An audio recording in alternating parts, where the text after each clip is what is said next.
ఓ, ఆ సైలెన్స్ని ఏమన్నా గుర్తించినారా? సైలెన్స్ అంటే మీ అక్కడ ఆ? ఆ, కూర్చుంటే అప్పుడేమవుతుందంటే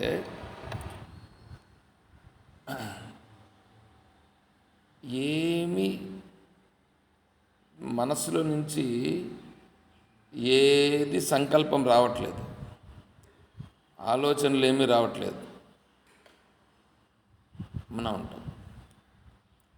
అది సైలెంట్. ఈడ మాట్లాడకుండా గమ్మున కూర్చొని ఉంటే అది కాదు సైలెంట్. ఆ సైలెంట్ కాదు. మాట్లాడకుండా గమ్మున కూర్చుండేది, ఏం పని చేయకుండా ఉండేది, అది సైలెంట్ కాదు.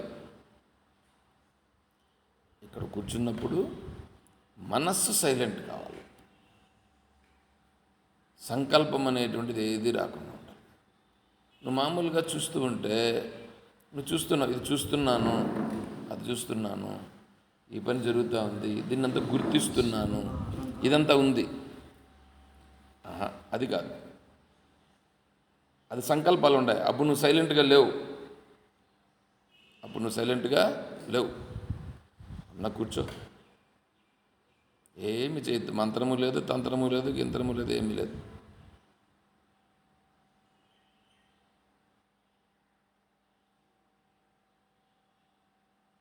ఏమీ లేదు. ఏ ఆలోచనలు లేకుండా ఉందే, అది సైలెంట్.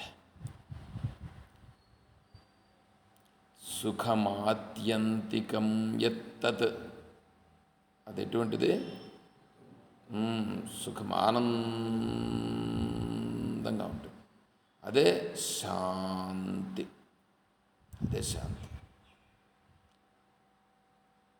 బుద్ధిగ్రాహ్యమతీంద్రియం వేత్తి యత్ర నిచైవాయం స్థితశ్చలతి తత్వతః. స్థితి, ఆ స్థితిని నువ్వు ముందు బయట తెలుసుకొని తర్వాత అలా ఉండు.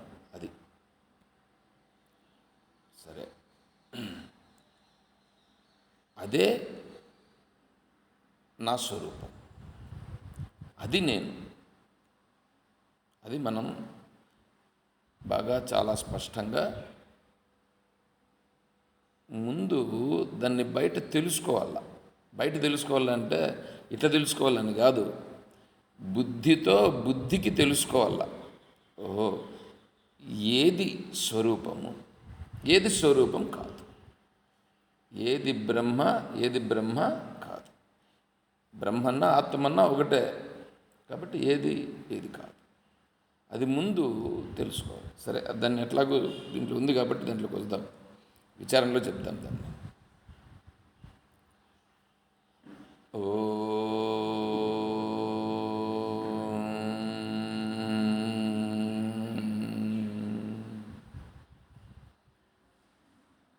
ఓం శంకారూపేణ మచ్చిత్తం పంకీకృతమభూద్యయా కిం కరీయస్య సా మాయా శంకరాచార్యమాశ్రయేత్. ఓం యుక్తాహార విహారాయ వివిక్తస్థలవాసినే మలయాళయతీంద్రాయ బ్రహ్మనిష్ఠాయతే నమః.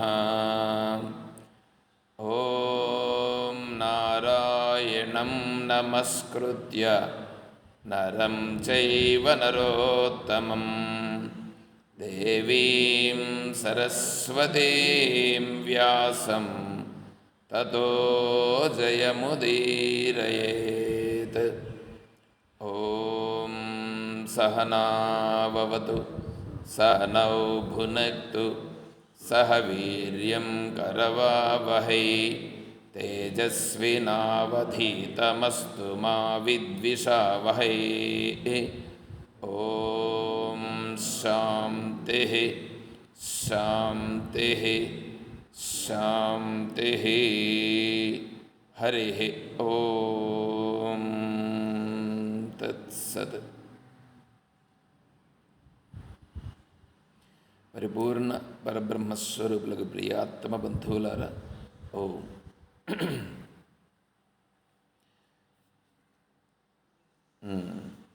ప్రశ్నోత్తరిలో మనం 3వ శ్లోకం, 3వది. ఎన్నికేం బుక్ లేదా? అంతుంది మనకి.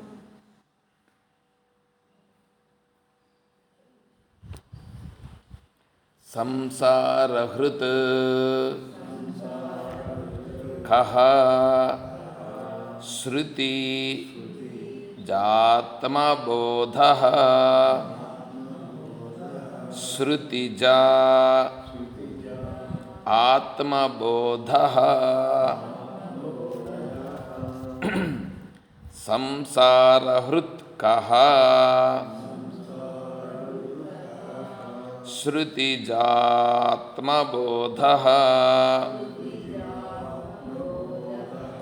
కో మోక్షహేతుః కథితః స ఏవ. కో మోక్షహేతుః కథితః స ఏవ. ద్వారం కిమేకం నరకస్య నారీ. ద్వారం కిమేకం నరకస్య నారీ. కా స్వర్గదా ప్రాణధృతాం అహింసా. కా స్వర్గదా ప్రాణధృతాం అహింసా. ఇప్పుడు ఇక్కడ సంసారహృత్ కః. సంసారహృత్, హృత్ హుష్ అంతే. సంసారం అనేటువంటిది హుష్ ఎగిరిపోవడం, లేచిపోవడం. కహ ఎట్లా? ఇప్పుడు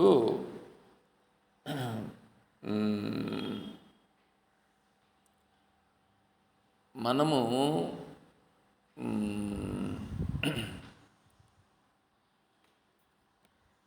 ఈ మధ్యలో నేనేం చేశానంటే ఒక చిన్న పైప్ ఒకటి తీసుకెళ్ళా.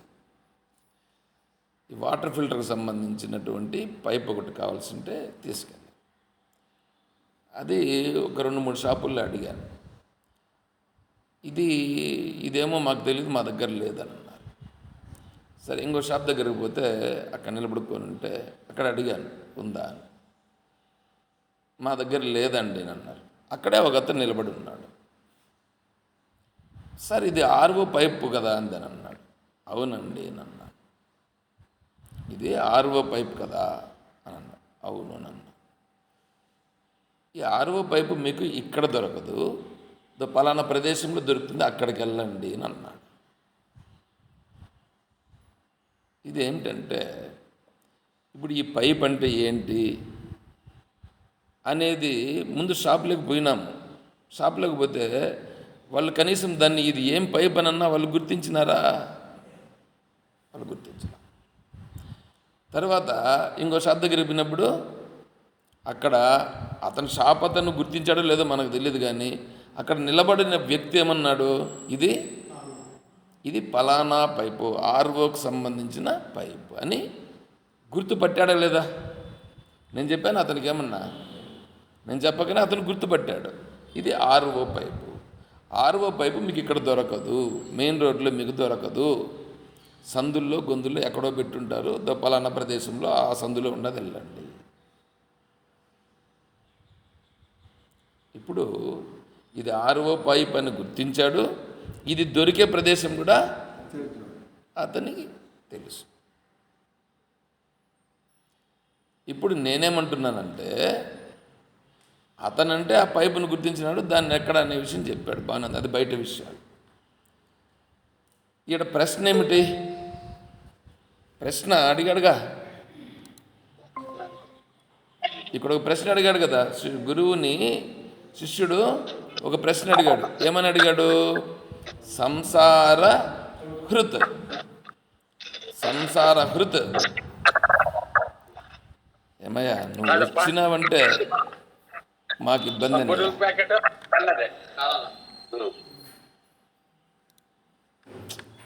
ఈయన వలన ఏంటంటే అందరికీ మ్యూట్ చేయాల్సి వస్తుంది.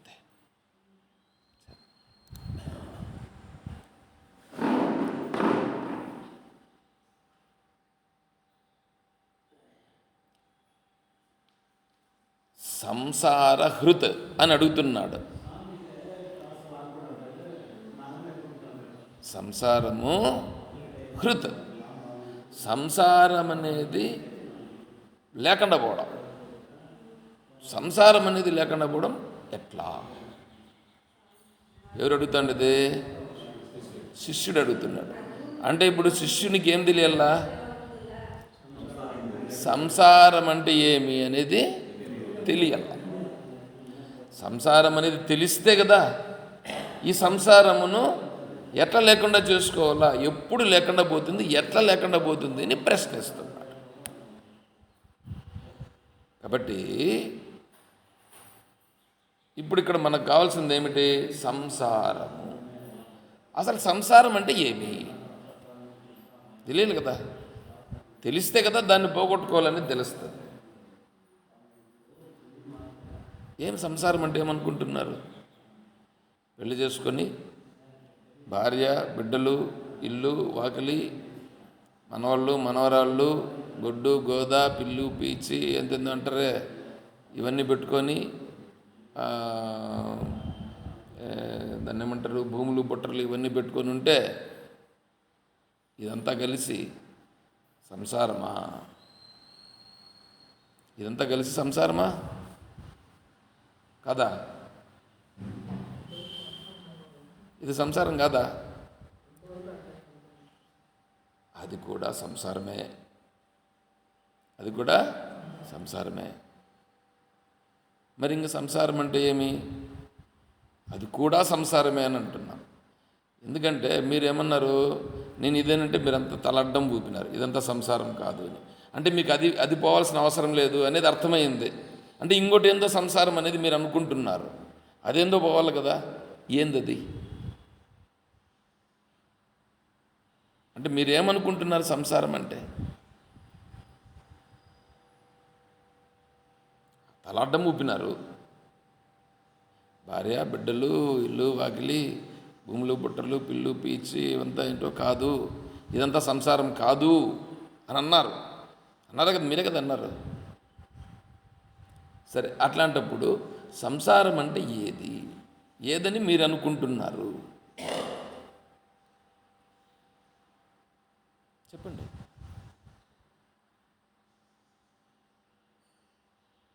మీరేమి చెప్పలేదని అనుకోండి,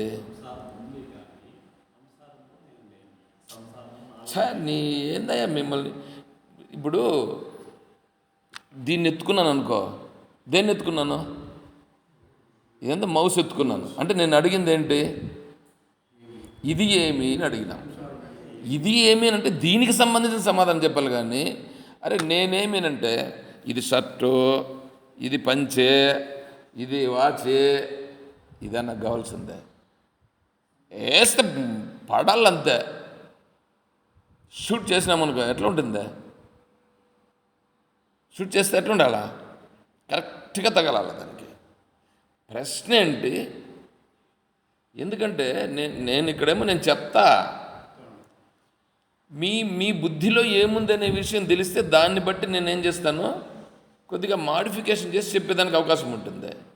నేను సంసారంలో లేను, నేను అదే అడిగాను. అసలు సంసారం అంటే ఏంది మీకు తెలిస్తే కదా. చెప్పండి చెప్పండి. బంధాలతో కూడినది సార్. బంధాలతో కూడినది అని మీరు అనుకుంటున్నారు. చెప్పండి, మీరు ఏదో చెప్తున్నారు.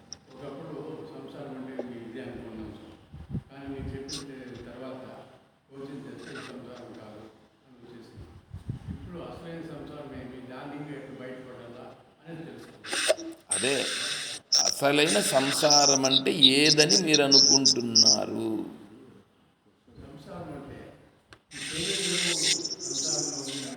ఆ,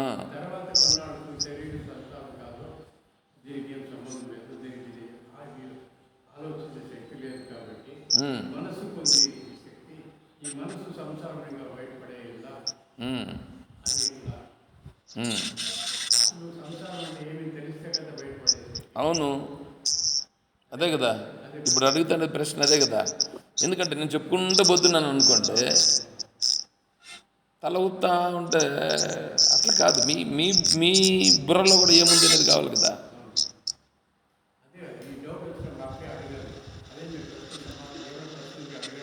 ఆ, దాన్ని అదే పని కానీ సాయంకాలం పూట కూడా మళ్ళీ మనం ప్రశ్నలు సమాధానాలు పెట్టుకుంటున్నాం.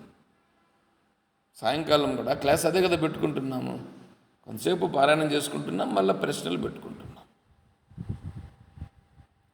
మీరు అనుకున్నది అదేదో బయట పడేస్తే, కక్కితే అదేంది అనే విషయం తెలుస్తుంది.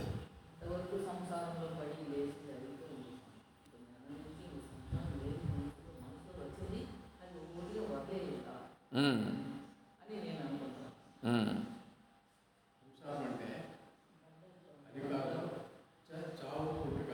ఉమ్, ఉమ్,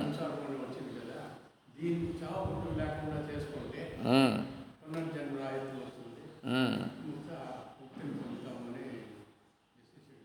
ఉమ్, ఉమ్, ఉమ్. సంకల్పాలు బంధములు, ఇదే సంసారం. సంకల్పాలు బంధాలే సంసారం. మీరు ఆ, నన్ను ముదుగుబ్బులో ఉండేటప్పుడు వాళ్ళు అనేవాళ్ళు, సార్ మీరు అంటే ఉద్యోగం చేసేటప్పుడు ఆఫీస్లో ఉండేవాళ్ళు అన్నారు, మీరు టీచర్ కానీ లేకంటే ప్రొఫెసర్ కానీ అయి ఉంటే వాళ్ళు తల తినేసేవాళ్ళు మీరు. ఇప్పుడు అదే పని చేస్తా ఉండేది మనము.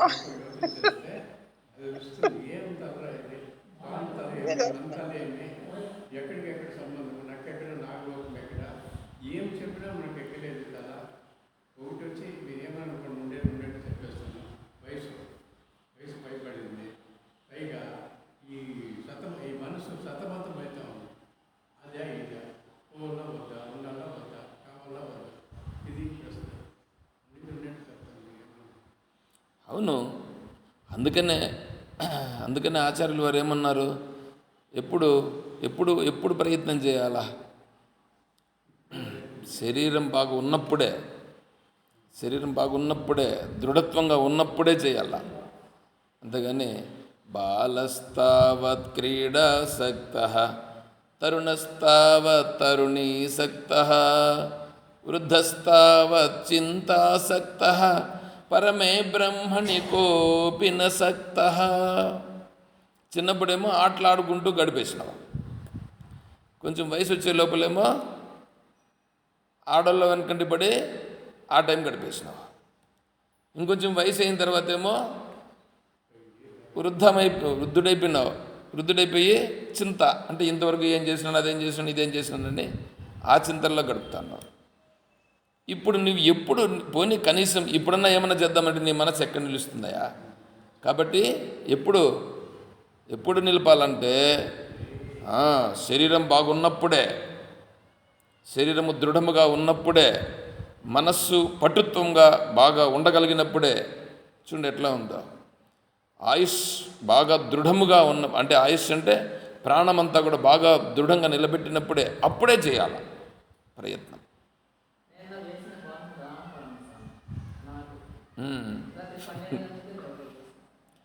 కాబట్టి అవును, అదే తెలుసుకోవాల్సింది మనం. ఇప్పుడు తెలుసుకోవాలా. తెలుసుకుంటే ఏమవుతుందంటే నిద్రలు రావు. నిజంగా నేను చెప్తున్నా, నిద్ర ఏమరా నన్ను ఇది ఏందైపోయింది అనేసి దీనిపైన మనస్సు మదన పడిపోతుంది. ఏంటి మనం చేసింది ఏంది, మనం ఎట్లున్నాం, మన పరిస్థితి ఏంటి, ఏ మార్గంలో పోతున్నాం అనేటువంటిది వస్తుంది. కాబట్టి సంసారం అంటే ఏమిటి అనంటే, ఇవంతా సంసారమని మనం అనుకున్నాం ఒకప్పుడు. ఇప్పుడు అదంతా సంసారం అనేటువంటిది అవునా కాదా అనంటే, దాని నుంచి ఇప్పుడు ఏంటంటే భగవంతుని తత్వము తెలుసుకొనుట అనేటప్పటికి వచ్చేటప్పటికి ఈ మనస్సు, దానికే యోగము గురించి చెప్పేటప్పుడు చెప్పినాం, క్షిప్తావస్థ అని, మూఢావస్థ అని, ఏకాగ్రావస్థ అని, వశీకరణావస్థ అని, పర అవస్థ అని, ఈ 5 స్థాయిల్లో కొద్దిగా చెప్పుకున్నాం. గుర్తుంటే తెలుస్తుంది. క్షిప్తము, మూఢము, ఏకాగ్రము, వశీకారము, అపర వైరాగ్యం ఇవి ఉంటాయి. అంటే ఏంటంటే మొట్టమొదట్లో ఈ మనస్సు అనేటువంటిది ఎట్లుంటుందంటే ఒక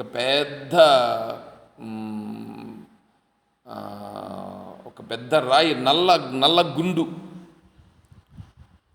ఉందని అనుకోండి. నల్లగుండు అది నల్లని రాయి కూడా కొన్నిటికి పనికొస్తుంది.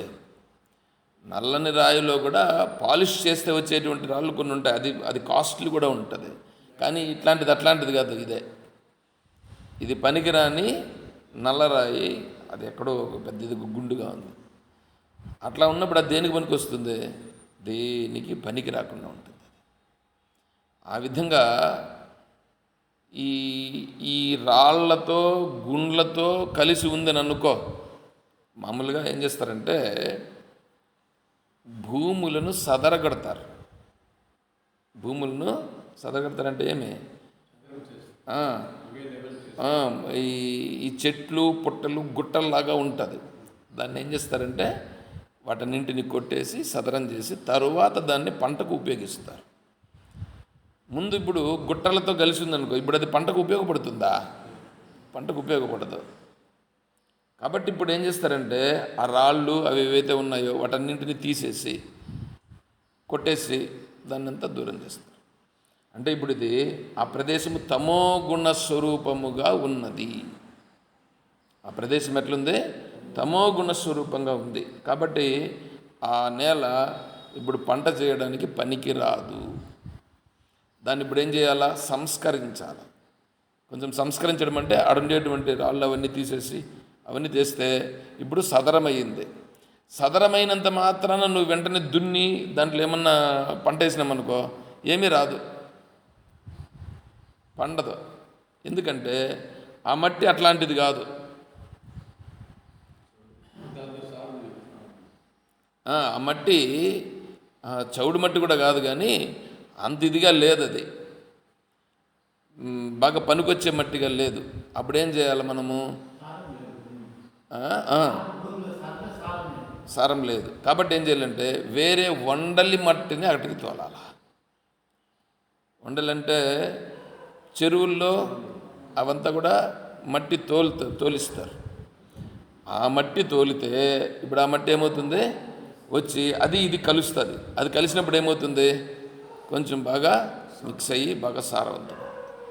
దానికే వీళ్ళను ఈ అగ్రికల్చర్ డిపార్ట్మెంట్ వాళ్ళు దాన్ని టెస్ట్ చేస్తారు.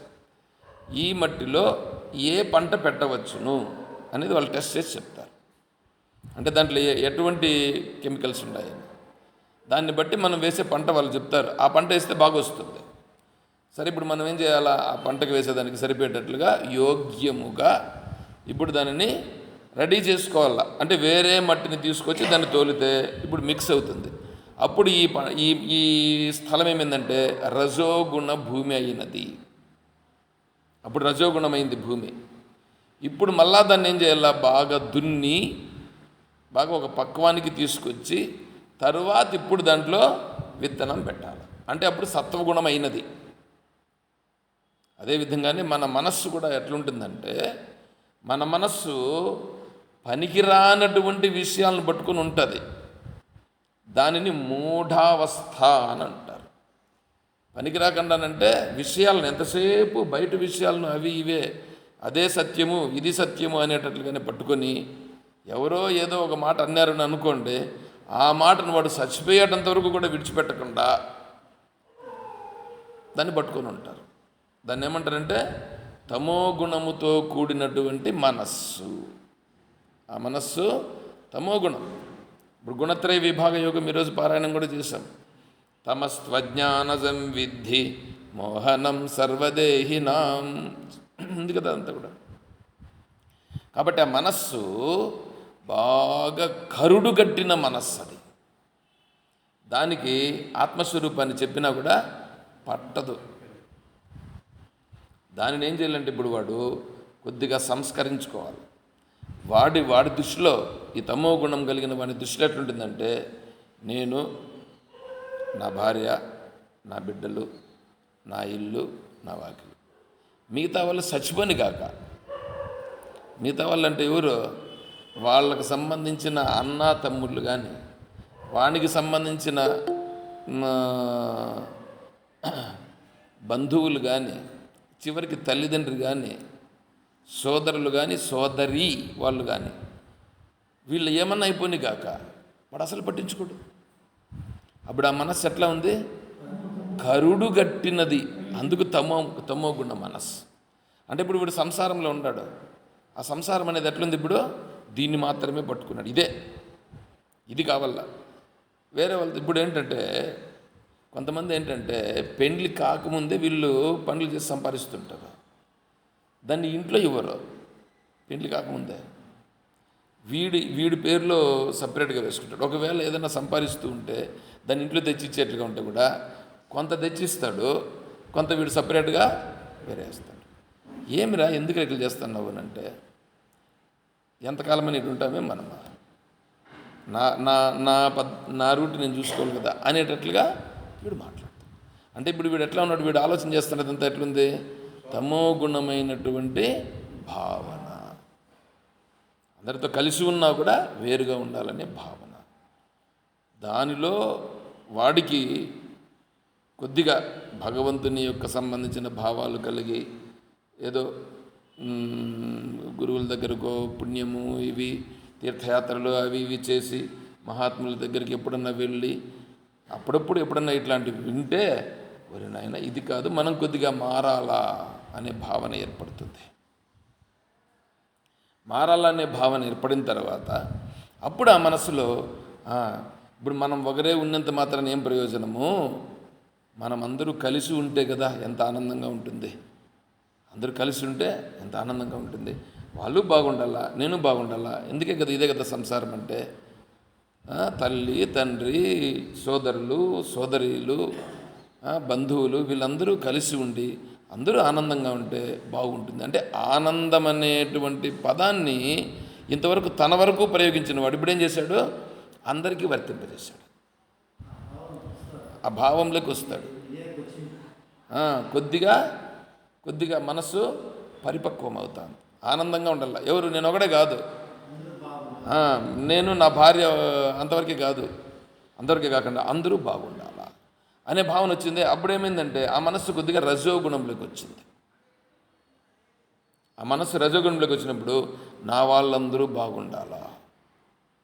మళ్ళీ మా ఊర్లో వాళ్ళతో పనిలే. చూడండి మళ్ళీ ఎట్లుంటుందో, నాకు సంబంధించిన వాళ్ళు బాగుండాలి. ఊర్లో వాళ్ళతో వాళ్ళు ఆడన్నా పోనీ ఏమన్నా అయిపోయి ఉంటుంది. అక్కడి నుంచి ఇంకా భగవంతునికి సంబంధించినటువంటి మార్గములో వెళ్ళి ఏదో పూజలు, పునస్కారాలు, యజ్ఞాలు, యాగాలు ఇవన్నీ చేసుకుని తీర్థయాత్రలు చేసి ఆ ప్రపంచాన్ని అంతా తిరిగి చూచి మహాత్ముల దగ్గరికి వెళ్ళి అప్పుడన్నా కొద్దిగా వింటూ ఉంటే అప్పుడు ఓయమ్మా మన వల్లే కాదు అందరూ బాగుండాలి వార్త వస్తాయి. అంటే ఏమైంది? ఇప్పుడు ఈ మనస్సు సత్వగుణంలోకి అడుగు పెడుతూ వస్తుంది. ఈ సత్వగుణంలోకి అడుగు పెట్టిన తర్వాత అందరూ బాగుండాలి అని అంటాడు, అనే స్థితికి వస్తాడు. ఇప్పుడు ఇది మామూలుగా లౌకికంగా ఉండేటువంటి స్థితి. ఇక్కడి నుంచి ఇంకిప్పుడు వేదాంతం అనేటువంటి దాంట్లోకి మనం వాడు వేదాంతంలోకి ప్రవేశించేదానికి ఇప్పుడు యోగ్యత అవుతుంది వాడికి. ఈ మానసిక పరిస్థితి వచ్చిన తర్వాత ఇప్పుడు వేదాంతంలోకి వచ్చేదానికి వీడికి ఆ మనస్సు యోగ్యతను పొందుతుంది. అప్పుడు కరెక్టే, అందరూ బాగుండాలి. మరి నేను అందరూ బాగుండాలంటే ఎట్లా, ఏ విధంగా, భగవంతుడు ఎందుకు వీళ్ళందరినీ ఇలా పెట్టాడు, నన్ను ఎందుకు ఇలా పెట్టాడు అనేటువంటి ప్రశ్న అప్పుడు వస్తుంది. చూడండి ఎట్లా వచ్చింది అంటే వీడికి అంత స్థితికి పరిపక్వత చెంది ఉండాల. అలా చెంది ఉంటే అప్పుడు దీనికి సమాధానం అనేటువంటిది ఇక్కడ వస్తుంది. అప్పుడు సంసారం అంటే ఏమి అని అడిగితే అప్పుడు వాడు ఏం చెప్తాడంటే, నాయన సంసారం అంటే ఇది కాదు, ఇదంతా సంసారం అని నేను అనుకోనుంటుని, ఇప్పుడు అది కాదు సంసారము, నా మనస్సే ఇక్కడ, మనస్సులో ఉండేటువంటి భావాలు, ఆ మనస్సులో ఉండేటువంటి సంకల్పాలు, ఆ మనస్సు వేరే విషయాలతో పట్టుకొని ఉండేటువంటిది, ఇవి ఇప్పుడేమైపోయినాయి, ఈ పశువుని కదా కట్టేసి పెట్టేసినాయే తాడేసి, ఆ విధంగా నన్ను ఈ విషయాలనేటువంటివి మనస్సులో వచ్చి చేరుకొని నన్నుగా లేనియకుండా చేసినాయి. ఇవి బంధం అంటే, ఇది సంసారం అంటే అని వీడు ఇప్పుడు తెలుసుకున్నాడు. వీడంటాడు, నేను స్వామి, నేను ఈ నార్త్ అంతా తిరిగేసిన, నార్త్ అంతా తిరిగేసిన, పోయిచేసిన, అంటే దేవుళ్ళందరినీ చూసి వచ్చేసిన. ఈ సౌత్లో కూడా ఈ పక్కంతా వెళ్ళిపోయిన, కేరళ అంతా పోయిచ్చేసిన, ఈ తమిళనాడు కూడా అంతా పోయిచ్చేసిన. ఇంకొకటి మాత్రం మిగిలింది, ఆ రామేశ్వరం ఒకటి ఉంది, అది పోయి రావాలి, అదొకటి. మళ్ళీ ఇంక ఇక్కడ ఉందే, ఇదంతా కూడా మళ్ళా ఆంధ్రాలో కూడా ఈ పక్క అంతా కూడా వచ్చేసిన. ఇట్లా ఈ పూరి, జగన్నాథ్ ఇవన్నీ కూడా ఉన్నాయి, అవి కూడా చూసేసిన. ఇది మాత్రం ఉంది స్వామి, బాగానే ఉంది, కానీ ఇంకా ఈ పక్క అంటామే, ఇంక ఇదే కాదు, ఇంక ఇప్పుడు వేరే దేశాలు కూడా పోయినాడు కదా. ఇప్పుడు మన మహానుభావుడు ఒక అతను, వేరే దేశాలు కూడా ఇప్పుడు నేను చూసేసి వస్తా. ఇంతకుముందు ఆస్ట్రేలియా పోయించినాము, ఇప్పుడు ఏదో కెనడా పోతా ఉన్నా నేను, ఏదో నాకు తెలియదు అనుకోండి, ఎక్కడో పోతా ఉన్నాం. అంటే అక్కడ ఏమండి, మీరు ఎక్కడ పోయినా ఏముందో చెప్పండి,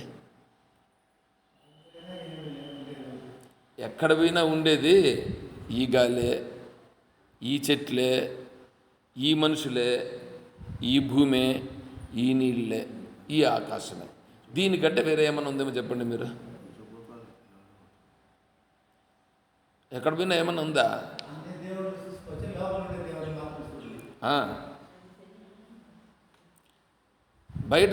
బయట చూడాలనేది ఉంటుంది, కానీ బయట ఏముందంటే ఏడపోయినా ఉండేదే ఇదే కదా.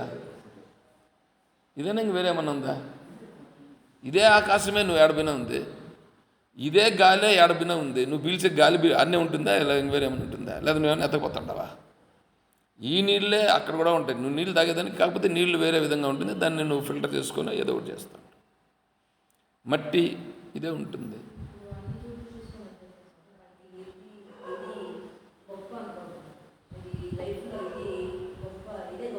వాళ్ళు అలా అనుకుంటున్నారు, అంటే వాళ్ళ మనసు ఇంకా పరిపక్వత లేదు అనేది. అంటే రజోగుణ స్వరూపం అంటే ఏంటి అనే విషయం చెప్తున్నా. కాబట్టి దాని నుంచి కూడా బయటపడి, అంటే ఈ స్థితికి రావాల వీడు, ఎంత తిరిగినా ఏమి చేసినా ఏమీ లేదురా నాయన, ఉండేదంతా ఇదే అనేటువంటి నిశ్చయానికి వస్తే అప్పుడేమవుతుంది, ఇంకా చూడాలి అనే భావన తగ్గిపోతుంది. అప్పుడు పోతుంది మనసులో, అంతవరకు మనసులో నుంచి పోదు. ఇప్పుడు నాకు శాంతి లేకుండా ఉంది, నేనేదో ధ్యానం చేద్దామని కూర్చుంటాడు. ధ్యానం చేద్దామని కూర్చుంటే మనసు నిలుస్తుందా? నేను ఎందుకు అన్నింటినీ తీసి పెట్టుకున్నాడు కదా లోపల, అన్నీ తీసి లోపల పెట్టినాడు, లోపల వేసిండాడు కదా చెత్త, అవే పైకి వస్తాయి. ఇప్పుడు మీరు ఇంకోటి చెప్తానేనండి, మీరు వేరే వాళ్ళతో ఉన్నప్పుడు మీకు ఇబ్బంది ఏముండదు, మీరు వేరే వాళ్ళతో ఏదైనా మాట్లాడుతూనో ఏదైనా వ్యవహారం చేస్తూనో ఉన్నారనుకో, మీరు బాగుంటారు, బాధ ఏమి ఉండదు మీకు. ఎవ్వరూ లేకుండా కనీసం టీవీ కూడా చూడకుండా గమ్మున ఉన్నారనుకో, అప్పుడు చూసుకోండి మీ పరిస్థితి. అప్పుడు మీకు అన్నీ అక్కడ వస్తాయి, బయట అవి లేస్తాయి. అంటే నా మనస్సు ఇదా అని మీరు గుర్తించాలి. అప్పుడు అక్కడ నా మనస్సు అంటే నేను ఇట్లాంటి వాడినా, అర్థమవుతుందా? పైకి ఇప్పుడు నేను కూడా స్వామీజీని అనుకోండి, నారాయణ నేను ఇంకా స్వామీజీ కదా, ఎందుకు పొరపాటున వచ్చింది. సరే, సాధువు అయితే అప్పుడు స్వామీజీ అని పిలవచ్చు నేను. సరే, ఇప్పుడు మీ అందరి ముందర నేను చెప్తా ఉంటే ఎట్లుంది, మీ అందరి దృష్టిలో ఏం చెప్తున్నారు అనేట్లుగా మీకుంది. నేను ఒంటరిగా ఉన్నప్పుడు నా మనసులో ఏమొస్తున్నాయనే విషయం ఎవరికి తెలుస్తుంది? నాకే తెలుస్తుంది. అంటే అప్పుడు నా మనస్సులో ఓహో ఇట్లాంటివన్నీ ఉన్నాయా దీంట్లో అని గుర్తించాల్సింది ఎవరు? నేను గుర్తించాలి. మీకు తెలియదు అవన్నీ. కాబట్టి నా గురించి నాకే బాగా తెలుస్తుంది. అయితే నా గురించి నేను చూడాలని అనుకుంటే కదా నేను చూస్తాను. నేను అక్కడ నా గురించి నేను చూడకుండానే నేనంతా బాగా చెప్తున్నాను, వీళ్ళందరూ బాగా వింటున్నారు అనే దృష్టిలో నేను ఉంటే ఎవరిని మోసం చేసినాను? నేను నన్ను నేనే మోసం చేసుకుంటున్నాను. అట్లా చేసుకోకూడదు. గుర్తించు, నా మనస్సును గుర్తించు. నా మనస్సును నేనే ఓహో నా మనసులో ఇట్లాంటివి ఉన్నాయా అని గుర్తించాలి. దీంట్లో నుంచి నేను బయటపడేది ఎట్లా? చూడండి ఎట్లా ఉంది. అంటే నేను ఒంటరిగా ఉన్నప్పుడు నా ఒరిజినల్ మైండ్ అనేటువంటిది బయటపడింది, నా ఒరిజినాలిటీ బయట వచ్చింది. దానిని గుర్తించాలప్ప. దాన్ని గుర్తించి అది బంధం అనేటువంటిది అక్కడ నీకు బాగా స్పష్టంగా తెలుస్తుంది. బంధం అనేది ఆడ స్పష్టంగా తెలుస్తుంది. నువ్వు వేరే వాళ్ళతో మాట్లాడుతూ వేరే వాళ్ళతో వ్యవహారం చేసినప్పుడు నీకు బంధమును గుర్తించే పరిస్థితి నీకు అప్పుడు ఉండదు. అప్పుడు కూడా బంధంలోనే ఉండవు. కానీ ఇప్పుడు మనస్సు ఏమైందంటే వేరే విషయంతో ఉండిపోయిన కారణం చేత నువ్వు బంధమును గుర్తించే పరిస్థితి లేకుండా మనస్సు విషయముతో సంబంధపడిపోయి నువ్వు గుర్తించుట లేదు. అక్కడ కూడా బంధమును గుర్తించాలంటే ముందు ఇక్కడ గుర్తించు. ఎక్కడ? నువ్వు ఒంటరిగా ఉన్నప్పుడు నీ మనసులో వస్తూ ఉండేదాన్ని నువ్వు గుర్తించగలిగితే అప్పుడు నువ్వు బయట పోయినప్పుడు వేరే వాళ్ళతో చేసేటివన్నీ కూడా ఇదంతా కూడా బంధమని మళ్ళీ గుర్తిస్తావు. అవును, అవన్నీ చేసుకుంటూ వస్తే అది వస్తుందన్నమాట. ఇప్పుడు ఇవన్నింటి స్థితిని దాటిన తర్వాత ఇప్పుడు కరెక్ట్గా వచ్చి కూర్చున్నాడు. ఇప్పుడు ఇది ఒక నిశ్చయానికి వచ్చినాడు. ఏమని? నేను చేసుకునే సంకల్పాలే నాకు బంధము. నేను బంధింపబడి ఉండేదంతా ఎక్కడ? కట్టేసుకునేది ఎవరు? నన్ను నేనే కట్టివేసుకున్నాను. నా మనస్సులో నేనే కట్టేసుకున్నాను. బంధురాత్మాత్మనస్తస్య ఏనాత్మైవాత్మనా జితః అనాత్మనస్తు శత్రుత్వే వర్తేతాత్మైవ శత్రువత్. నీకు శత్రువు ఎవరు? నాకు నా మనస్సే శత్రువు. నాకు బంధువు ఎవరు? నా మనస్సే నాకు బంధువు. నా మనస్సు ఎట్లా బంధువు అవుతుంది? నా మనస్సు ఓహో నేను బంధం అంటే ఏంది అనేది గుర్తించి ఆ బంధంలో నుంచి బయటపడాలని అనుకుంటే ఆ మనస్సు బంధువు అవుతుంది.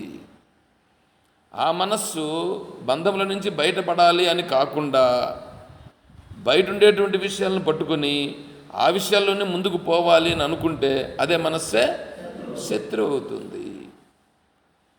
ఇప్పుడు చూడండి, సంసారం ఎక్కడుందో. సంసారము బయటంతా ఉండేదంతా సంసారమేమీ కాదు. కాదా? ముందు ఒకప్పుడు సంసారం, కానీ ఇప్పుడు వీడి దృష్టిలో బయట ఉండేది సంసారం ఏం కాదు. ఇప్పుడు నా హృదయములో ఉంది సంసారం అంతా. ఇప్పుడు లోపల ఉండేటువంటిది నేను దీంట్లో నుంచి బయటపడడం ఎట్లాగా? చూడు ఎంత స్థాయికి వచ్చి ఇప్పుడు అడుగుతున్నాడు ప్రశ్న. గురువుని అడుగుతున్నాడు. గురువు దగ్గరికి పోవాలంటే ఏమైనంతా చెప్పుకొని ఉన్నాం. ఆ గురువు దగ్గరికి వెళ్ళినప్పుడు ఇవి అడగాలి, ఇట్లా అడగాలి, ఇట్లాంటివి అడగాల. అప్పుడు ఈ ప్రశ్నకు సరిపోయే సమాధానం గురువు చెప్పాల. ఎందుకంటే దేనికి సరిపోయేటువంటిది అది వస్తేనే కదా కరెక్ట్గా కుదురుతుంది అక్కడ. అట్లా కాకుండా ఈడ మిరపకాయలనంటే ఆడ ధనియాలనంటే, ఈడ మిరపకాయలు వేసామని అనుకో, మిషన్లో మిరపకాయలు వేస్తే ఏమొస్తుంది? మిరప్పొడి రావాలా.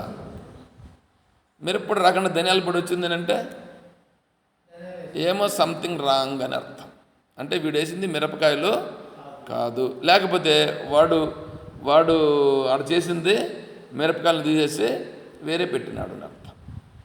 కాబట్టి గురువుని అడిగినప్పుడు ఈయన ప్రశ్నకు సరిపోయే సమాధానం వస్తుందా లేదా?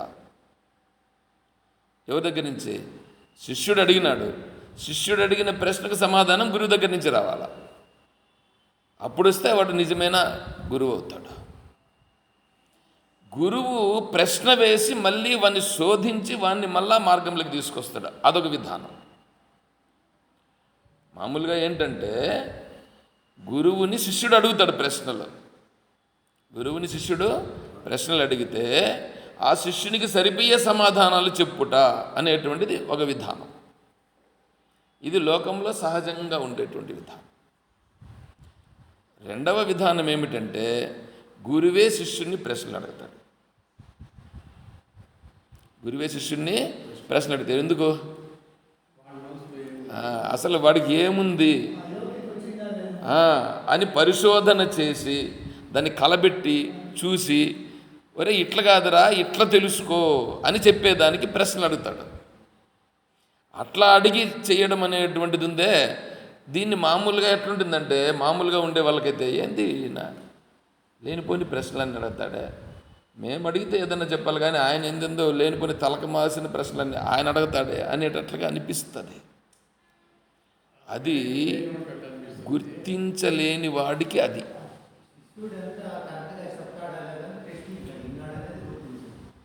గుర్తించాల్సి ఉంటుంది. మార్జాల కిషోర న్యాయం.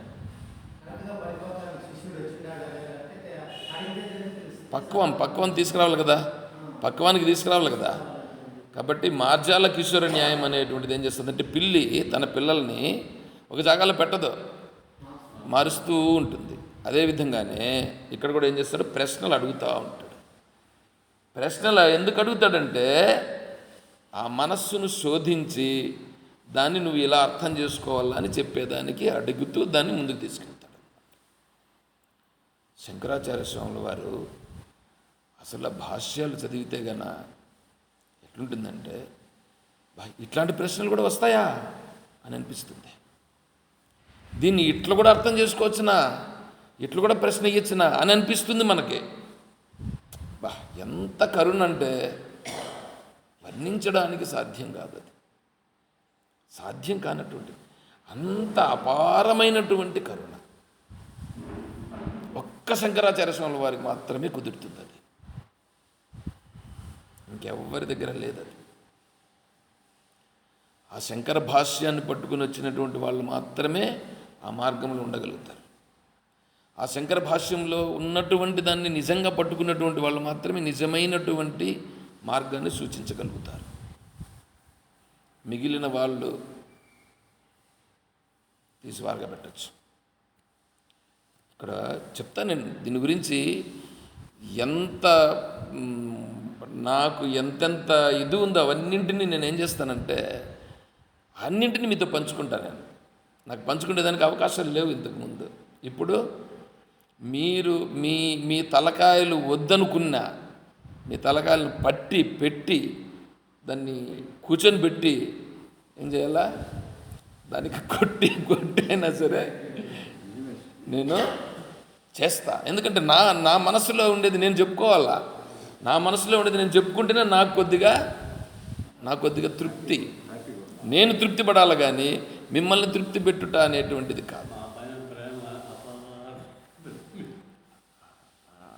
అది నా హృదయంలో ఉండేటువంటి దాన్ని నేను పంచుకోవాలనేది నా భావన.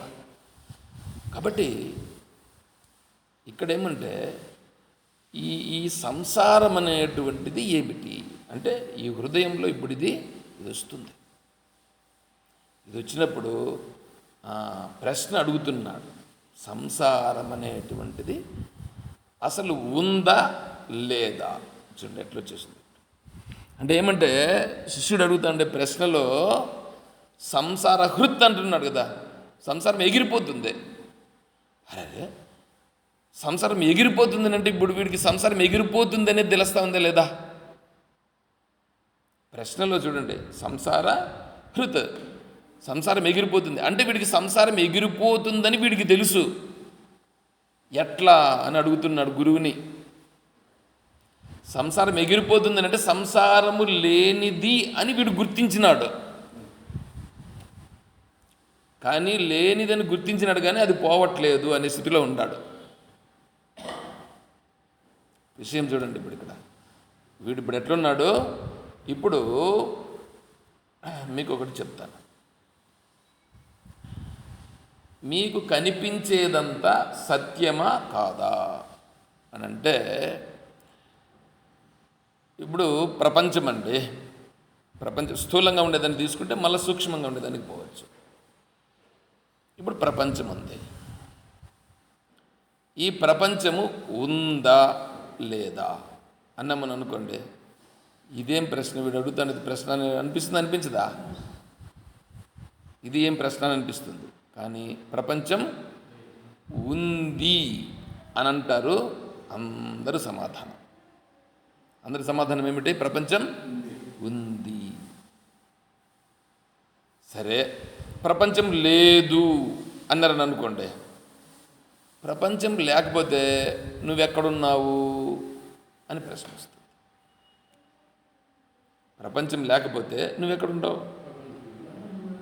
మరి ప్రపంచంలో ఉన్నావంటే ప్రపంచం ఉంది కదా. చూడండి ఎట్లా ఉందో, ప్రపంచం ఉంది కదా, ప్రపంచం లేదని ఎట్లా అంటావు? ఓహో, అంటే ఇప్పుడు ఏంటంటే ప్రపంచం ఉంది లేదు. అరే ప్రపంచం ఉంది లేదా? అదెట్లా? ప్రపంచము ఉంది లేదు అంటే నేను మేల్కొన్నప్పుడు ప్రపంచం ఉంది, నేను నిద్రపోతే ప్రపంచము లేదు. ఆహా, అంటే నువ్వు మేలుకుంటే ప్రపంచం వచ్చింది, మేలుకోకపోతే నిద్రపోతే ప్రపంచం లేదా? లేదు. కరెక్టేనా? కరెక్టే. కాదప్పా, నువ్వు ప్రపంచంలో ఉండవా, నువ్వు ప్రపంచంలో లేవా? ఇక్కడ విషయం ఏంటంటే ప్రపంచం పుట్టి ప్రపంచంలో నేను పుట్టినాను అనేటువంటిది ఇది ఒక సిద్ధాంతం. సృష్టి దృష్టి వాదం అంటే సృష్టి ఉంది, సృష్టిలో నేనుండాను. అర్థమవుతుందా? అంటే ప్రపంచం అనేటువంటిది భగవంతుడు సృష్టించినాడు, ఆ సృష్టించిన ప్రపంచంలో నేను ఉన్నాను అనేటువంటిది ఇది తమోగుణమైనటువంటి స్థితిలో ఉండేటువంటి స్థితి. వీడు వేదాంతం కూడా చదువుకొని ఉంటాడు. వేదాంతం చదువుకొని ఉండేవాడు కూడా చెప్పేటువంటి స్థితి ఏంటంటే, ఇప్పుడు దేవుణ్ణి పూజిస్తాడు, ఈ వ్యవహారాలన్నీ చేస్తాడు, ఇవన్నీ ఉంటుంది. ఇదంతా కూడా ప్రపంచం ఉంది, ప్రపంచంలో నేను ఉన్నాను. ఇది ఎవరు వేదం చదువుకో ఉండేవాడు చెప్పే మాట నేను చెప్తా ఉండేది. వీడు తమో గుణంలో ఉన్నాడు అని అర్థం. అక్కడి నుంచి వాడు వేదాంతానికి వచ్చి మంచి గురువు దగ్గరికి వెళ్ళి అధ్యయనం చేస్తాడు. అప్పుడేమవుతుందంటే దృష్టి సృష్టివాదం అనేది వస్తుంది. అప్పుడు దృష్టి సృష్టి. ఇప్పుడు ప్రపంచం ఉంది కదా, ప్రపంచం అందరికీ ఒకటేనా అనంటే ప్రపంచం అందరికీ ఒకటి కాదు. జ్ఞానదృష్టి కథ వరకు పెడదాం, జ్ఞానదృష్టి వరకు ఇప్పుడు వద్దు. ఇప్పుడు ఇంకా మనం కిందలే ఉండాం. అంటే ఒకనొకని ప్రపంచం ఒకటొకటి, ఒకనొకని ప్రపంచం ఒకటొకటి. అంటే ఒక స్త్రీని చూసినామని అనుకోండి, స్త్రీ మంచి వయసులో ఉందని అనుకోండి, వయసులో ఉండే స్త్రీ మనకి ఆశ్రమానికి వచ్చిందని అనుకోండి, ఇక్కడికి వస్తే వయసులో ఉండేవాడు చూసినాడు అనుకో, మనకేమనిపిస్తుంది? బాగుందే అని అనిపిస్తుంది. వాడి మనసులో భావాలు ఒక రకంగా అనిపిస్తుంది. చిన్నపిల్లవాడు చూశాడని అనుకోండి, చిన్నపిల్లవాడు ఆమెకు సంబంధించిన కొడుకో కూతురో ఎవరో ఉంటే అమ్మ అమ్మ అనేటువంటి భావన కలుగుతుంది. ముసలివాడు చూశాడని అనుకోండి, ముసలివాడు చూస్తే అమ్మాయి ఏమో బాగానే ఉంది కానీ నాకేం ప్రయోజనం లేదు, ఉన్నది ఉన్నట్లుగా నేను మాట్లాడతాను, అమ్మాయి ఏం బాగానే ఉంది నేనేమి ప్రయోజనం లేదు, నాకేం ప్రయోజనం లేదు అనుకుంటాడు. అంటే వీడు వయసులో ఉంటే వీడికి ప్రయోజనం కావాలని వీడి భావన. అదే ఒక సాధువు ఉన్నాడు అనుకోండి, సాధువు, నిజమైన సాధువు, కపట సాధువు గురించి నేను చెప్పట్లా, నిజమైన సాధువు ఉంటే చూస్తే ఈశ్వరుని యొక్క వైభవం, ఈశ్వరుని యొక్క వైభవము ఎంత బ్రహ్మాండంగా ఈ శిల్పమును చెక్కినాడు అని చూస్తాడు. ఈశ్వరుని యొక్క ప్రభావం అనేది ఇలా ఉంటుంది. అంటే ఇప్పుడు ఒక స్త్రీని చూసినప్పుడు ఎన్ని ప్రపంచాలు వచ్చినాయి ఇక్కడ చూడండి. ఒకరొకరు ప్రపంచం అయిందా లేదా? ఇక్కడ ఉండేది ఒకటే, కనిపిస్తున్నది ఒకటే, కానీ ఒకనొక్కని భావన ఒకటి వచ్చింది. అంటే వాడి ప్రపంచం వాడిదైంది. ఈ ప్రపంచము ఒకటిని మీరు అనుకుంటున్నారు, ఒకటి కాదు ప్రపంచం. వాడి భావాన్ని బట్టి ప్రపంచం వచ్చింది, వాడి భావాన్ని బట్టి ప్రపంచం ఉందే కానీ ప్రపంచాన్ని బట్టి వీడు లేడు. అంటే ఇప్పుడు ఏమైంది? వీడి భావన వచ్చేసిందా ముందు, లేకపోతే ముందర ఇది కనిపించేది వచ్చిందా? వీడి భావనను బట్టి ప్రపంచం, అంటే ప్రపంచం ఎదురుగా లేదు. ముందు చెప్పుకున్నది ప్రపంచం ఉంది, ప్రపంచంలో వీడున్నాడని వచ్చింది ముందు. కొద్దిగా విచారణ చేసేటప్పటికి ఏమైంది? నా భావాన్ని బట్టి ఎదురుగా ఉండే ప్రపంచం ఉందప్ప అని వచ్చింది. అంటే ప్రపంచం బయట లేదు, నా భావాన్ని బట్టి ప్రపంచం ఉంది. చూడండి, ఇక్కడికి కొంచెం మెట్టెక్కేటప్పటికే కొద్దిగా అర్థమయ్యేది కష్టమైపోతుంది. మొట్టమొదటిదేమో సృష్టి, తర్వాత దృష్టి. సృష్టి ఉంది, సృష్టిలో ఉండి వీడంతా వ్యవహారం చేస్తున్నాడు. ఇది మామూలుగా ఉండేటువంటి వాళ్ళ స్థితి. దాని పై స్థాయికి పోయేటప్పటికీ దృష్టిని బట్టి సృష్టి ఉంది, దృష్టిని బట్టి సృష్టి. అంటే ఈ ప్రపంచం అనేదంతా ఉందే, నా భావంలో ఉంటే ప్రపంచం ఉంది, నా భావంలో లేకపోతే ప్రపంచం లేదు. నా మనస్సు పైకి వస్తే ప్రపంచం ఉంది, నా మనస్సు పైకి రాకపోతే ప్రపంచం లేదు. ఇది దృష్టి, దృష్టి సృష్టి. నా దృష్టిని బట్టి సృష్టి జరిగింది, నా దృష్టిని బట్టి సృష్టిస్తామండి. ఇప్పుడు చూడండి, మీకు జాగా ఉంటుంది, ఒక 10 సెంట్లు జాగా ఉందని అనుకోండి. ఆడ 10 సెంట్ల జాగా నీకు నీట్గా ఉంటుంది. దాన్ని ఏం చేస్తామంటే ఆడేంటో కడంపల్లో ఏంటో బడి ఉంటుంది, దాంట్లో పెరుగు ఉంటాయి, దాన్ని అంతా నీట్గా క్లీన్ చేయించేసి ఇప్పుడు ఏం చేస్తావు, అక్కడ ఒక పెద్ద అపార్ట్మెంట్ కట్టేసినావు. ఇప్పుడు ఆ అపార్ట్మెంట్ కట్టింది ఎవరు? నేనంటే నీ మనస్సు సంకల్పం చేసిందే లేదా? అదే ఈడుండే జాగాను ఈ విధంగా శుభ్రం చేసి ఈ అపార్ట్మెంట్ కట్టి, ఈ అపార్ట్మెంట్లో ఒక 10 అంతస్తులు కట్టి, ఒక్కొక్క దీంట్లో ఒక 4 పోర్షన్స్ పెట్టి 40 పోర్షన్స్ పెడితే ఎంత వస్తుంది? నా దగ్గర డబ్బులు ఉంది చేద్దామని చెప్పి పెట్టి చేశాం కదా. ఇంత చేసింది ఎవరు? నా మనసు కదా చేసింది, నా మనసు సృష్టించింది కదా. అది నా మనసులో సంకల్పం వచ్చి కదా నీకు అది జరిగింది, సంకల్పం రాకుండా జరిగిందా? అంటే ఇప్పుడు ఏమైంది? అవును, ఇప్పుడు వీడు దాన్ని అక్కడ నీకు బిల్డింగ్ కనిపించింది అంటే బిల్డింగ్ కనిపించిందా? బిల్డింగ్ ఎక్కడి నుంచి వచ్చింది? నా మనస్సులో నుంచి వచ్చింది. అర్థమవుతుందా? అంటే ఇప్పుడు దాన్ని సృష్టించింది నా మనస్సు. అంటే నా మనస్సులో సృష్టి జరిగి తర్వాత నా మనస్సులో దృష్టి కలిగి తర్వాత సృష్టి జరిగింది. అర్థమవుతుంది కదా? అంటే నా మనస్సులో జరిగినటువంటి దాస్ గారు ముందు మీరు మ్యూట్ చేయండి, మీరు వచ్చినప్పుడంతా మ్యూట్ చేయండి ఫస్ట్. ఎందుకంటే మీరు ప్రశ్నలు ఏమన్నా అడిగేదానికి నేను మ్యూట్ ఓపెన్ చేసి పెడతా. వస్తానే సౌండ్లు చేసినామనుకోండి నా మైండ్ డిస్టర్బ్ అవుతుంది, ఇదవుతానులా. కాబట్టి ఇక్కడ ఏమైంది, దృష్టిని బట్టి సృష్టి వచ్చింది. గమన ఎందుకులే ఊరికే డబ్బులు ఖర్చు పెట్టేది అని అనుకుని ఉంటే అక్కడ జరిగిండేది అదే, అంత పెద్ద బిల్డింగ్ వచ్చేదా? ఆ బిల్డింగ్ను బట్టి తీసుకొచ్చింది ఎవరు? ఇప్పుడు నా మనస్సులో నుంచి వచ్చింది. అంటే ఇప్పుడు దాన్ని అంతా సృష్టించింది నా మనస్సు. అర్థమవుతుందా? ఇప్పుడు మీరు అన్నీ చూడండి, వీటన్నింటినీ సృష్టించింది ఎవరు? మనస్. కాబట్టి దృష్టిని బట్టి సృష్టి వచ్చింది. అంటే దృష్టిని బట్టి కదా సృష్టి ఉంది. ఇప్పుడు ఇది రెండవ స్థాయి. మొదటిది సృష్టి వచ్చింది, అయితే భూమి మాత్రం ఒకటే ఉంది కదా. పంచమహాభూతములు అవి ఉంటాయి. దాన్ని కూడా ఇంకా పై స్థాయికి రా.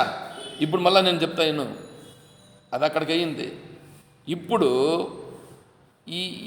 ఇవన్నీ కూడా వచ్చినాయి కదా. ఇవన్నీ వచ్చినాయనంటే నీ మనస్సు అనేటువంటిది నిద్రలేకపోయింది. నీ మనస్సు నిద్రలేకపోయినప్పుడు మీరు చెప్పిన ఈ భూమి ఎక్కడుంది? నువ్వు నిద్రలేకపోయినావు, నిద్రలేక వెళ్ళిపోయినావుగా. వెళ్ళిపోయినప్పుడు ఈ భూమి నీకు ఏమన్నా కనిపిస్తూ ఉందా? కనిపించేది కానీ మనసులో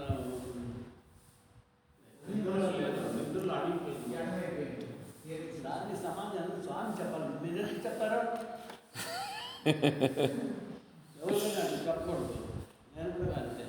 దానికి కావాల్సింది ఏంటి? నీకు నాకు ఏం తెలుసు మనం సరే ఒకసారి. కాబట్టి మనస్సు ఏంటంటే మనస్సును శోధించాల. మనస్సుని శోధించాల. మనస్సును శోధిస్తే అక్కడ విషయాలు ఏమవుతుందంటే ఈ మనస్సు ఎక్కడి నుంచి పుట్టింది అనేది వస్తుంది. ఈ మనస్సు ఎక్కడి నుంచి పుట్టింది? మనస్సు పుట్టి మనస్సులో నుంచి ఇవన్నీ పుట్టినాయి. ఏంటి? ఈ పంచమహాభూతాలన్నీ ఉన్నాయి కదా. ఆకాశము, అగ్ని, ఆకాశము, వాయువు, అగ్ని, జలము, భూమి ఉన్నాయి కదా. ఇవన్నీ ఎక్కడి నుంచి పుట్టినాయంటే ముందు మనసు పుట్టింది. మనస్సు పుట్టి దాంట్లో నుంచి ఇవన్నీ పుట్టినాయి. అందుకని నీ మనస్సు పోయినప్పుడు ఇవన్నీ ఏం తెలియడం లేదు. ఆకాశం పుట్టి పుట్టలా, ముందు సూక్ష్మ పంచమహాభూతాలు పుట్టాయి. భూమిరాపో నలో వాయు ఖం మనో బుద్ధిరేవచ అహంకార ఇతి యమ్మే భిన్న ప్రకృతి అష్టదా. ఇప్పుడు ఈ పంచమహాభూతములు ఉన్నాయే, పంచమహాభూతములను మిగతా వాళ్ళు ఏం చేశారంటే, ఇప్పుడు చూడండి, భూమి ఆపో అనలో వాయు ఖం మనో బుద్ధిరేవచ అహంకార ఇతీయమ్మే భిన్నా ప్రకృతి అష్టదాన్ అన్నాడు. దీన్ని ఏం చేశారంటే మిగతా ఆచార్యులు ఏం చేశారంటే ఈ స్థూలంగా ఉండేదాన్ని తీసుకున్నారు. వీళ్ళు భూమి, జలము, అగ్ని, వాయువు, ఆకాశము, మనస్సు, బుద్ధి, అహంకారం అనేటువంటి 8 ఉన్నాయే, ఇవి అపరా ప్రకృతిని తీసుకున్నారు. వీళ్ళు ఆచార్యుల వారు ఏం చేశారంటే, ఎట్లా చెప్పు, ఆచార్యుల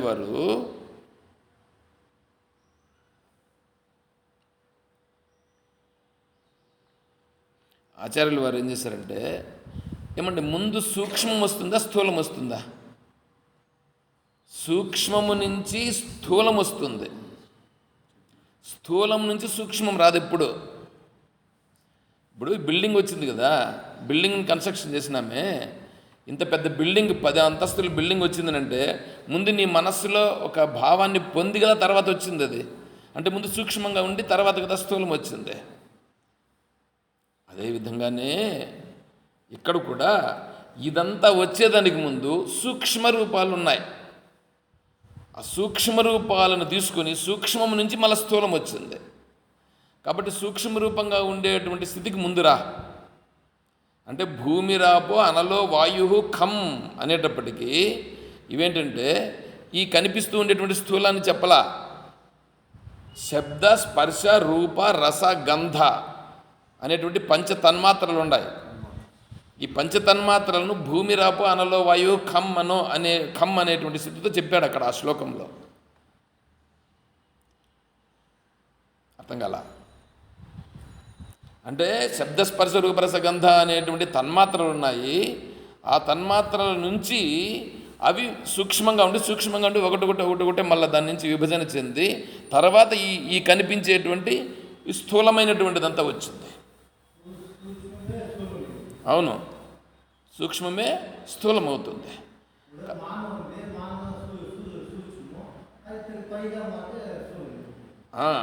ఇప్పుడు మాను వచ్చేదానికి ముందు గింజ సూక్ష్మం, గింజలో నుంచి మాన్ రావడం స్థూలం. ఆ విధంగా ముందు బీజరూపంగా ఉన్నది సూక్ష్మంగా ఉండి సూక్ష్మం నుంచి ఇంత పెద్ద ప్రపంచం వచ్చింది. అదేవిధంగానే ఈ మనస్సు అనేటువంటిది ఏది ఉందో ఈ శబ్దస్పర్శ రూపరస గంధాలు అనేటువంటివి ముందు సూక్ష్మంగా ఉన్నాయి. అసూక్ష్మంగా ఉండేటువంటి దానిలో నుంచి మనస్సు వచ్చింది. దానిలో నుండి మళ్ళీ ఇవన్నీ ఇంత పెద్ద వచ్చినాయి. ఇవంతా వచ్చినది ఎక్కడి నుంచి వచ్చినాయి? ఆ మనస్సులో నుంచి ఇవన్నీ వచ్చినాయి. కానీ ఇప్పుడు ఈ మనస్సు అట్లా మనస్సులో నుంచి వచ్చిన తర్వాత ఇప్పుడు మళ్ళీ ఇదే మనస్సు ఏం చేసిందంటే ఈ ప్రపంచం ఉండి ఆ ప్రపంచంలో నేను ఉండాను అనేటట్లుగా ఇప్పుడు మనల్ని చేసి పెట్టింది. అది అంటే అంత స్థాయికి పడిపోయినాం, దిగజారిపోయినాం. విచారణ చేస్తే అప్పుడేమవుతుంది?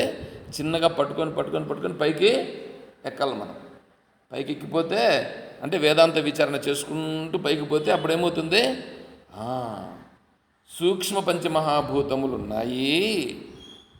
ఆ సూక్ష్మ పంచమహాభూతముల నుండి స్థూల పంచమహాభూతములు వచ్చినాయి.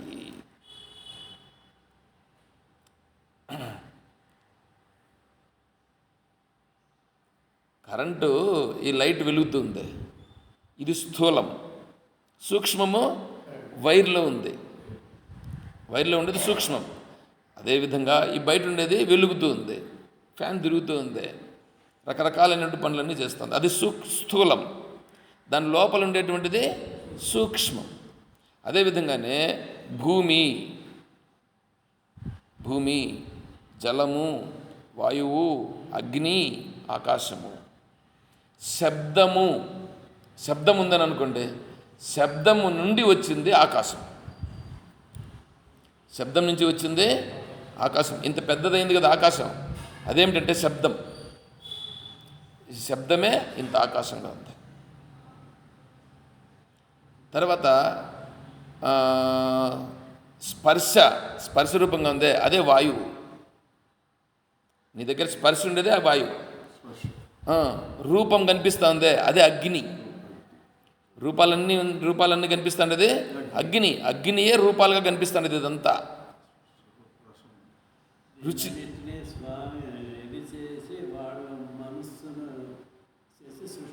అవును, మళ్ళీ రుచి ఎక్కడుందో అదంతా జలం.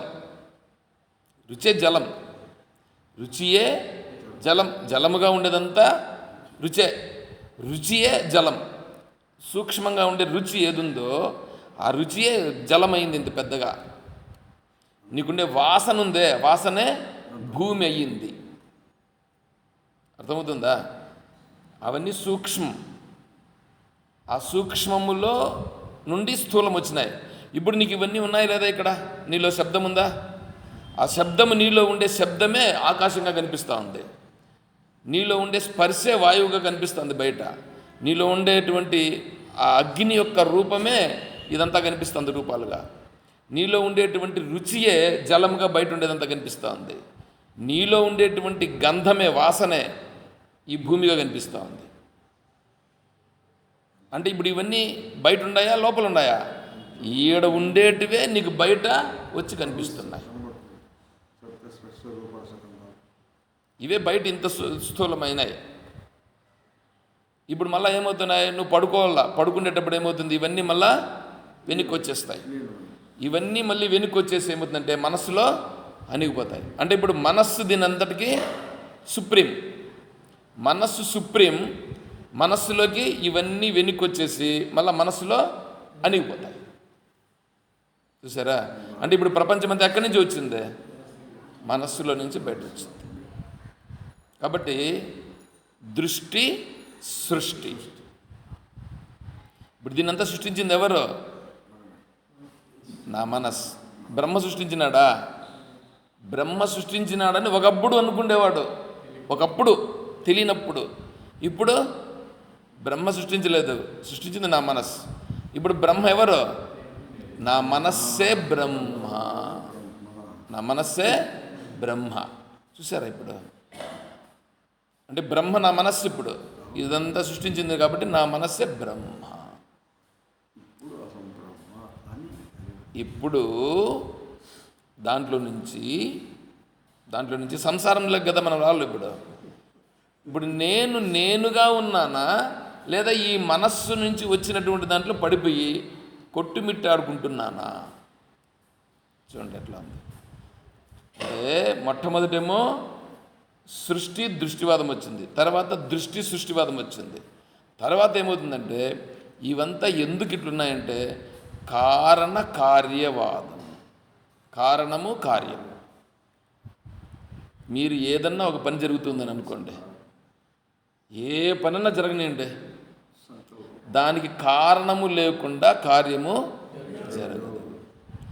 ఏదో ఒక కారణం ఉంటుంది, కారణము లేకుండా కార్యము జరగదు. ఇప్పుడు సేట్జీ ఎందుకు ముందు ఎక్కడున్నాడు? ఈ ఊరికి రాకముందు మీరు ఎక్కడున్నారు? ఇంతకు ముందు కుప్పం రాకముందు ఎక్కడుంటారే? రాజస్థాన్లో ఉన్నారు. ఇప్పుడు రాజస్థాన్ నుంచి కుప్పంకి వచ్చినారు. అంతకుముందు సేట్జీ మనకు ఎవరు తెలుసా?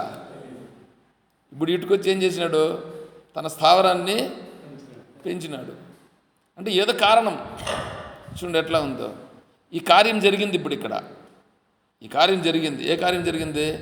ఇటుకొచ్చి పెద్ద విస్తారంగా చేసి పెట్టినాడు. కారణము వెనకాలుంది. ఆయన సంస్కారంలో, వాసనలలో దీనికి దానికి సంబంధం ఉంది.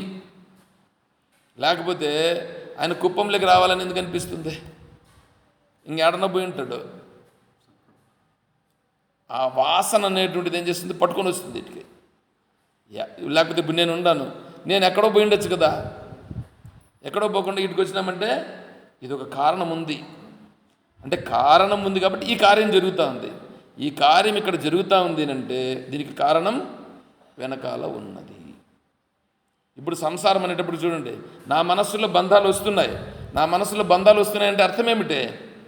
కారణం ఉండి ఈ కార్యాలు జరుగుతున్నాయి. అంటే నా సంకల్పాలు అనేటువంటి కారణముతో ఈ కార్యాలన్నీ జరుగుతున్నాయి. ఇప్పుడు నేను దేన్ని పోగొట్టుకోవాలా?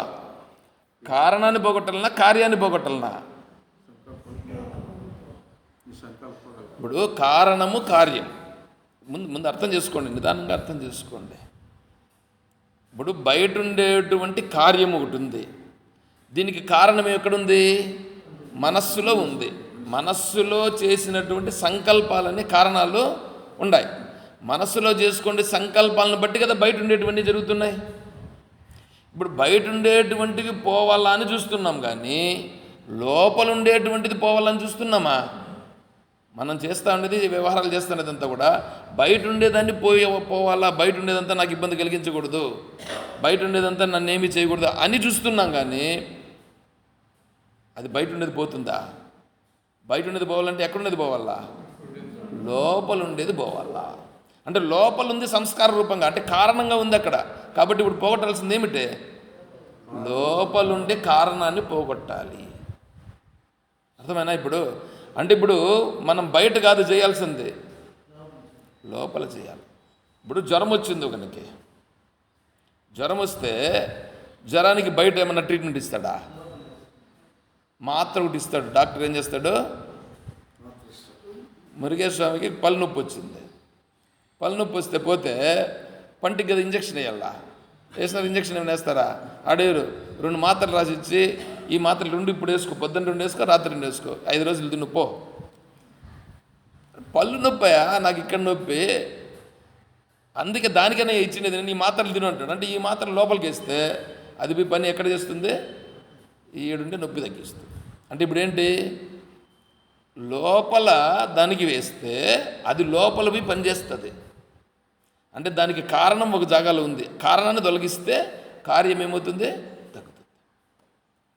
అంతే కదా. ఇప్పుడు సంసారం అనేటువంటిది ఎక్కడుంది? లోపల ఉంది, మనస్సులో లోపల ఉంది.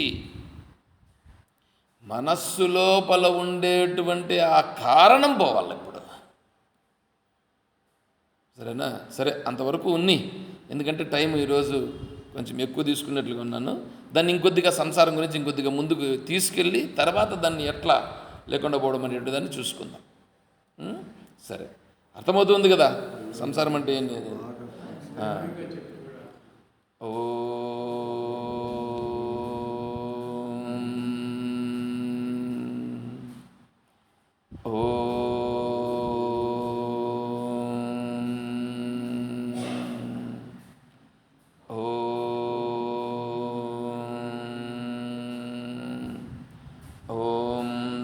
సత్సర్వం శ్రీ సద్గురుచరణారవిందార్పణమస్తు. ఓం జై బోలో శ్రీకృష్ణ పరమాత్మకి, జై బోలో గీతా మాతాకి, జై బోలో భక్త మండలికి. హర నమః పార్వతీ పతయే.